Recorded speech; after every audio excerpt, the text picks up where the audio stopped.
Alors, je vais vous montrer la partie business model en fait. Comment on fait de l'argent, qu'est-ce que l'on vend. On vend d'abord à l'éditeur la possibilité d'utiliser AppLab de manière très simple, facilement, donc pour un prix comme ce qu'on trouve sur le marché, que ce soit Apple, Windows Phone ou autre. C'est un peu basé là-dessus. Pour l'application gratuite, ça va être gratuit pour l'utilisateur. C'est pour ça qu'il y a le petit free ici, je ne sais pas si vous le voyez. Et donc après, c'est disponible sur Absinthe et c'est comme Jean-François vient de vous le montrer, c'est embedded. Donc vous pouvez prendre le lien URL et le mettre sur votre site ou ailleurs. L'application SaaS, c'est l'application qui est payante. Donc là, pour pouvoir l'utiliser, il va falloir s'identifier, s'abonner. Les modes d'abonnement ou d'achat, ça va être un abonnement mensuel 30 € par mois, voilà, jusqu'à ce qu'on résilie, ou ça va être un achat ponctuel, ça dépend du choix de l'auteur, ça va être 10 € pour l'utiliser pendant 48 heures. Voilà, et donc ça c'est utilisable, on y a accès par Absinthe et aussi sur un site web affilié. Alors on a basé notre business model sur la distribution. Vu que les applications sont embarquables, embedded, et on joue à fond la distribution et c'est très simple pour le distributeur, parce que le distributeur est comme un affilié. C'est-à-dire qu'il va s'identifier et après il va pouvoir prendre cette application, le lien, qui sera caché pour ce cas-là, et ce lien il le mettra sur son site. Et toutes les ventes qui seront faites à travers son site, il aura une commission. Une commission entre 10 et 30% selon les volumes. Nous, Absinthe, on récolte tous les revenus, on est à plateforme d'hébergement, donc on fournit l'outil de développement, on héberge et on est à plateforme de transaction. Et à ce titre, on garde 30% des revenus. Et l'application distribuée, donc pour reprendre, c'est un petit peu, c'est pas nouveau, mais bon, c'est une version, une licence de l'application SaaS. C'est-à-dire qu'il y a un client qui va vouloir cette application, mais pour un grand nombre d'utilisateurs en interne ou un grand nombre d'utilisateurs en externe sur son site web, donc des internautes. Et donc, au lieu de faire payer, il ne peut pas demander les codes d'accès ou faire payer tous les utilisateurs. Donc lui, il va s'inscrire, il va s'abonner, il va payer en fonction des KUs, donc en fonction du nombre de fois où l'application a été lancée. Et là-dessus aussi, on garde 30%.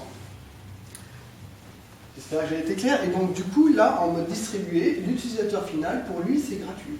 Voilà, il ne paye pas. Il n'a pas l'impression de payer. C'est le client, en fait, sa boîte ou son prestataire qui paiera. J'ai pas compris dans ce mode-là. Donc, c'est le site qui veut faire mettre ça en place, il le prend à sa charge pour lui, c'est une sorte de publicité, de forme d'image de marque, qui pour lui a récupéré de l'argent de toute façon, mais vous, il vous reverse donc les clics sur l'application. Regardez, l'application d'augmentation de capital. Donc, chez nous, augmentation de capital, combien vaut l'action nominale, la prime d'émission, je veux dire, c'est un bazar, on fait ça sur Excel et c'est les avocats qui font en général. Mais c'est bien de maîtriser un petit peu ce que l'on fait. Donc là, et c'est pas très compliqué en plus, mais comme tout. Quand on ne sait pas, c'est compliqué. Et donc là, mais Olivier était à nu, et bien, il prend cette application qui est payante, 10 € les 24 heures, j'en sais rien. Et donc il va vouloir prendre cette application pour la délivrer gratuitement aux gens qui viennent sur son site. Et là, donc c'est comme c'est un contenu média, et il va accepter de payer 500 € les 1000 use ou 5000 € les 1000 use, je sais pas, c'est lui et ses éditeurs qui les fixent. Et il gagne, voilà, il a plein d'internautes qui sont là. Cet avocat, je ne l'ai même pas rencontré, mais il m'apporte déjà une esquisse de solution. Moi, ça me plaît. Bon. C'est comme voilà, les blogs, les forums, on y trouve des solutions, mais pour que ce soit adapté à soi, c'est pas évident, il faut tout remettre en ordre. L'application, c'est comme. Ça parle, c'est interactif, je décris mon cas et ça me donne la solution. Ça me donne l'information. Dans ce cas-là, excusez-moi, le pricing, donc vous payez les 500 €, donc que vient faire les 30% à 500 €, mais l'éditeur de l'application, il se trouve que là c'est nous, mais quand c'est un internaute, voilà, Nous, on reverse 70%, donc quand c'est en direct, hein, sans affilié, on reverse 70% à l'éditeur. On est beaucoup plus généreux que les maisons de disques ou les...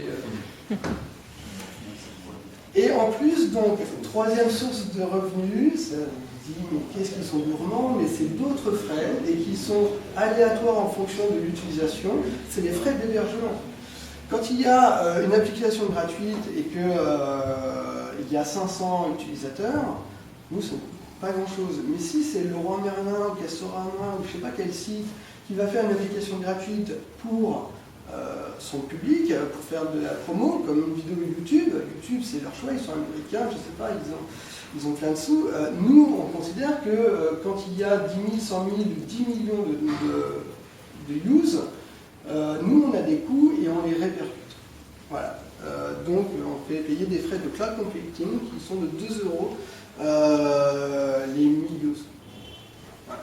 Donc, justement, vous parlez d'infrastructure, donc derrière, vous avez votre infrastructure vous-même, vous utilisez une infrastructure qui est adaptable sur le cloud ou comment vous faites? Vous louez chez un hébergeur en fixe?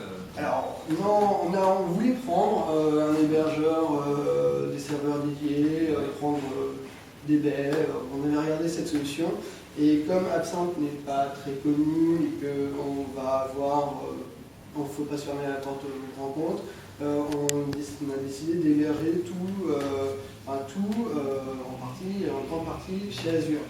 Voilà. Et on a donc les bases de données, elles sont dispatchées sur différents serveurs et les différents serveurs, c'est. D'accord, donc vous pouvez adapter à la demande. Voilà. Ouais, c'est notre métier, on ne pensait pas, mais à la base, quand on a commencé il y a 3 ans, il se trouve que notre métier aujourd'hui, c'est être hébergeur aussi. Voilà. Alors, pour revenir 2 secondes sur le marché, parce que du coup, on a un métier sur le cloud computing, mais on fait du SaaS, mais on s'adresse aussi au marché des experts métiers. Parce que faire un outil qui est simple, c'est bien pour les informaticiens et aussi pour les non-informaticiens. Et ce marché des experts, il est très dur à quantifier, à qualifier, mais il y a plein de sites internet qui nous donnent un petit peu une température et on voit qu'ils sont réellement présents. Donc les sites comme Wango, Associated Contents, je ne sais pas si vous connaissez, ils sont fait racheter l'année dernière par Yahoo, 100 millions $. Lulu, c'est d'autres formats où justement qui permettent de démocratiser les outils de production et de publication. Voilà, Absinthe est aussi sur ce marché-là. Alors, les acteurs, d'une part, on a des acteurs donc, du cloud, et on voit que notre positionnement ici, il est donc sur les web apps et les mobile apps, parce qu'on ne vous en a pas parlé, mais ça va être utilisable sur Overnight, ça va être utilisable sur les mobiles, mais on ne va pas en parler tout de suite, hein, peut-être en off plus tard. Et donc il y a de plus en plus d'outils qui se développent pour les non-informaticiens, je pense à Inviter. Donc voilà, on est un peu plus compliqué qu'à Inviter, mais on fait d'autres choses. Et on a aussi un positionnement que les autres n'ont pas, avec cette possibilité d'embarquer des solutions. On est comme YouTube ou comme un blog, on permet donc d'avoir un certain public touché assez large et de les rémunérer. C'est YouTube, je crois qu'ils commencent à rémunérer les vidéos les plus vues. Mais bon, c'est 3 fois rien, les blogs c'est 3 fois rien, c'est comme la pub et tout. Il y a Wango qui va se démarquer, en moyenne on touche 800 € sur Wango, vous savez, c'est les experts par téléphone, voilà, le client final paye.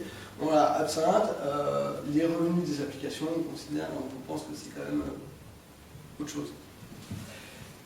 Alors, notre stratégie, donc, c'est d'embarquer la valeur ajoutée. On va d'abord l'embarquer sur les réseaux sociaux. On va se faire notre propre vitrine.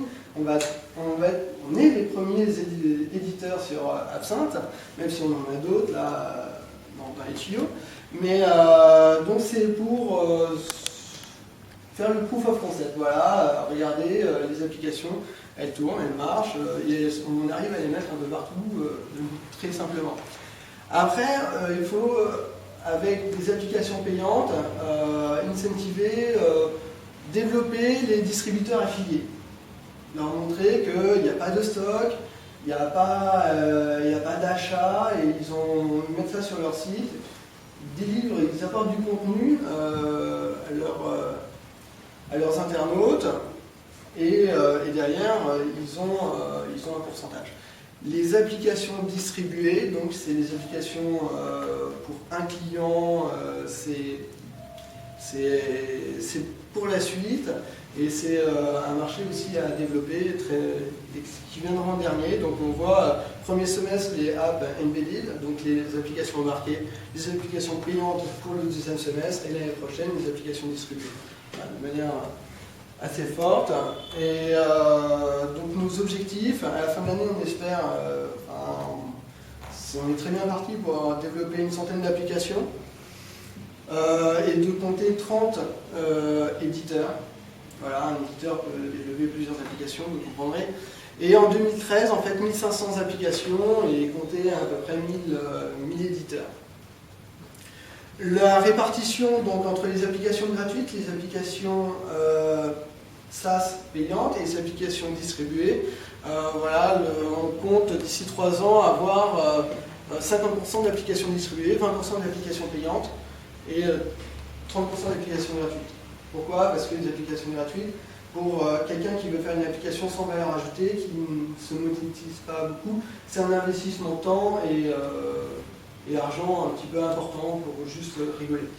Parmi vous, quels sont les profils des éditeurs que vous avez? C'est l'auto-entrepreneur ou c'est l'entreprise? Typiquement, et même un expert qui n'est pas encore auto-entrepreneur, pour faire une application SaaS, on lui demandera d'être auto-entrepreneur.